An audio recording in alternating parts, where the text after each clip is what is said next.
రాజన్న సిరిసిల్ల జిల్లాలోని వడ్ల కొనుగోలు కేంద్రాల్లో రైతుల ఆందోళన రోజురోజుకి పెరుగుతోంది. కొనుగోలు చేసిన ధాన్యాన్ని మిల్లులకు తరలించడానికి సరిపడినన్ని లారీలు లేకపోవడంతో కేంద్రాల వద్దే వేలాది వడ్ల బస్తాలు పేరుకుపోతున్నాయి. దీంతో వర్షం పడితే పంట నష్టపోతామేమోనని రైతులు రాత్రింబవళ్లు కాపలా కాస్తున్నారు. టార్పాలిన్ కవర్లు, నిల్వ సౌకర్యాలు కూడా తగినంతగా లేక తీవ్ర ఇబ్బందులు పడుతున్నారు. ప్రభుత్వ అధికారులు వెంటనే స్పందించి ధాన్యాన్ని తరలించాలని రైతులు డిమాండ్ చేస్తున్నారు. ఇక దీనిపై మరింత సమాచారం మా ప్రతినిధి రాజు అందిస్తారు. వడ్ల కొనుగోలు కేంద్రాల్లో అయితే రైతుల ఇబ్బందులు అయితే కొనసాగుతున్నాయి. అంటే సరిపడిన లారీలు లేక రైతులైతే కళ్ళాల వద్దనే కాపలా ఉండాల్సి వస్తుంది. అంతేకాకుండా ధాన్యం తరలించకపోవడంతో ఇప్పుడు కొత్తగా వస్తున్న రైతులకు స్థలం సరిపోక రైతులైతే ఇబ్బంది పడుతున్న పరిస్థితి అయితే కనబడుతుంది. ఇదే అంశంపై మనతో మాట్లాడడానికి కొంతమంది రైతులు మనతో ఉన్నారు. అమ్మ, చెప్పండి, ఇక్కడ ప్రత్యేకించి ప్రాబ్లం ఏంటి? అకాల వర్షాల వల్ల మీరు పడుతున్న ఇబ్బందులు ఏంటి? అంటే లారీలు కూడా వస్తలేవని తెలుస్తుంది. ఈ ట్రాన్స్‌పోర్ట్ వల్ల మీరు పడుతున్న ఇబ్బందులు ఏంటి? మాది రాజన్న సిరిసిల్ల జిల్లా గోపాలరావుపల్లె గ్రామము. ఇది దాదాపు ఈ మండలంలో పెద్ద సెంటరు. ఇక్కడ రోజు 2 లారీలు వచ్చి లోడ్ చేసుకునే అంత లేబర్స్ ఉన్నారు. రాసులు కూడా ఉన్నాయి. కానీ లారీలు రాక రైతులకు ఇబ్బంది కలుగుతుంది. ఈ అకాల వర్షంతోటి కుప్పలు నానడం, మళ్ళీ వర్షం పడితే మాత్రం ఇక రైతులకు బాగా నష్టం జరుగుతుందని కోరుచున్నాం.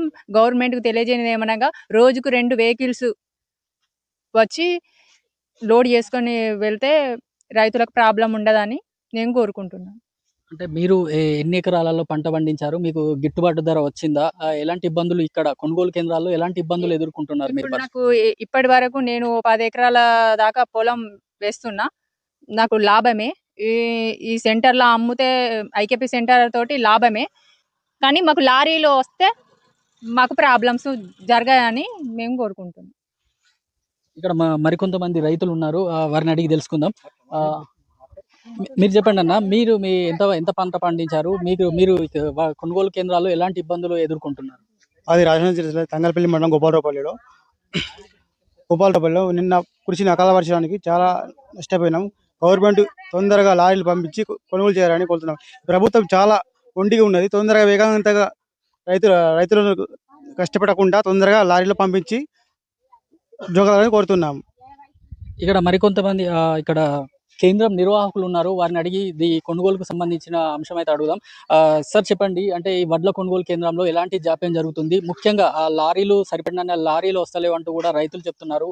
ఈ సమస్యను ఎలా అధిగమించబోతున్నారు? వాస్తవానికి లారీల కొరత అనేది లేదు. కాకపోతే ఏంటంటే మనకు సెంటర్కు ఒకటే వెహికల్ అనేది గవర్నమెంట్ కేటాయించడం జరిగింది. ఇక్కడ కొంచెం పెద్ద సెంటర్ కాబట్టి మనకున్నటువంటి పరిస్థితుల దృష్ట్యా ఏంటంటే రోజుకొక లారీ వస్తున్నప్పటికీ మేము లోడ్ చేసి పంపిస్తున్నాం. బట్ ఇక విషయం ఏంటంటే అక్కడ వెళ్ళేసరికి మిల్లులో సీరియల్ ఉండడం వల్ల అక్కడ జాప్యం జరుగుతుంది. అదేవిధంగా సఫిషియెంట్ అమాలీస్ అక్కడ అందుబాటులో లేరని చెప్పేసి మిల్లర్లు అంటున్నారు. దానివల్ల ఏమవుతుందంటే 2 రోజులు 3 రోజులు జాప్యం అనేది వాస్తవానికి జరుగుతూ ఉన్నది.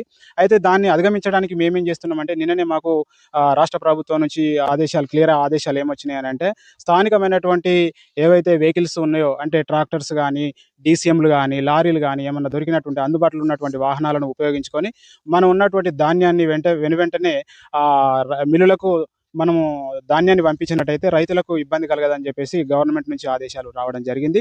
అందులో భాగంగానే ఈరోజు మార్నింగ్ స్థానికమైనటువంటి ట్రాక్టర్ యాజమాన్యంతో కూడా మాట్లాడడం జరిగింది సార్.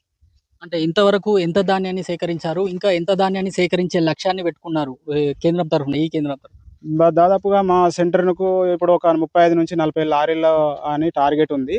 అందులో భాగంగానే మేము ఇప్పటి వరకు ఒక 6 లారీలు పంపించడం జరిగింది.